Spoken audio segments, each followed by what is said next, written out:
பொதுவா ஒரு முதிர்ந்த வயதில ஒருத்தர் வந்து தற்கொலைக்கு முயற்சி பண்றாங்க அப்படின்றது, அவங்களுக்கு சொல்லனா துயர்ல இருக்கிறாங்க.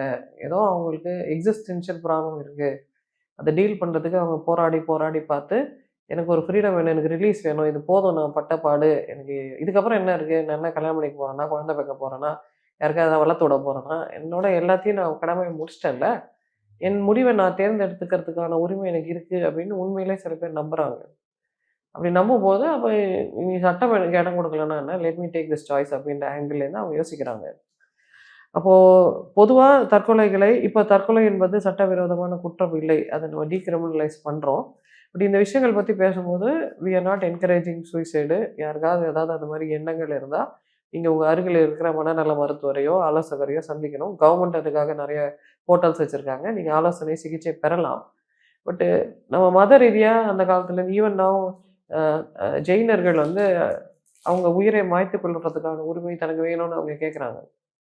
ஏன்னா, அவங்க மத கோட்பாட்டுல அது இருக்கு. வடக்கு பார்த்து உட்காந்து சாப்பிடாம இருந்து ஒரு பர்ட்டிகுலர் பொசிஷன்ல இருந்து வடக்கு இருத்தல்னு ஒரு ப்ரொசீஜர் அவங்க வச்சிருக்காங்க. அது எங்களுக்கு மதத்துல இருக்கு. நீங்க யார் தடுக்கிறதுக்கு? ரிலீஜியஸ் ஃப்ரீடம் எங்களுக்கு. நீங்க அத அலோவ் பண்ணணும்னு சொல்றாங்க. அப்படி மரணிக்கிறதுன்றது ரொம்ப புனிதமான மரணம்னு சொல்லப்படுது.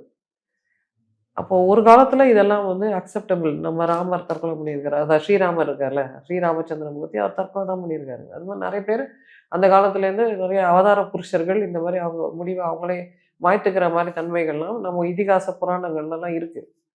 அப்ப இத பத்தி இப்ப இருக்கிற நமக்கு இருக்கிற சட்டம் வந்து பிரிட்டிஷ் லா.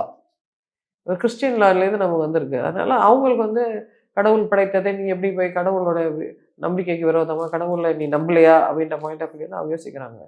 பட் நம்மளது மோர் காம்ப்ளெக்ஸ் ஓல்டர் பிலாசபிஸ் நமக்கு இருக்கு. நமக்கு ஜெயினிசம்லேருந்து, ஆஸ்திகம்லேருந்து, பௌத்தத்திலேருந்து பலவிதமான தாட் ப்ராசஸ்லாம் நம்ம கொண்டு வந்திருக்கோன்றதுனால, again we have to reframe நம்மளோட பாயிண்ட் ஆஃப் வியூ நம்மளோட டீகாலனைஸ் பண்ணி ப்ராப்பரான ரெஃபரன்ஸ் பாயிண்ட்லேருந்து நம்ம அத பத்தி புரிஞ்சுக்கிறது அவசியம். பட் இந்த மாரி சொல்லனா துயர் அப்படின்றதுக்கு இயல்பான தீர்வுகள் நம்மளால ஆக்சுவலா சம்டைம்ஸ் குடுக்க முடியல. நாங்க மருந்து குடுக்க முடியுது. மனநிலைய மாத்த முடியுது. ஆனா உண்மைய எங்களால மாத்த முடியலல்ல. சில உண்மைகள் ரொம்ப கொடூரமா தானே இருக்கு.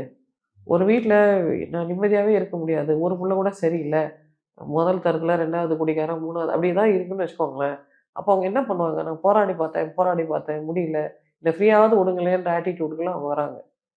அப்போ இத விட பெரிய பிரச்சனை நாங்க என்ன நோட்டீஸ் பண்றோம்னா, குடும்பம்ன்ற அமைப்ப வந்து கட்டி காக்கிறதுக்கு உண்டான எந்த பாசிபிலிட்டியும் நமக்கு இல்ல.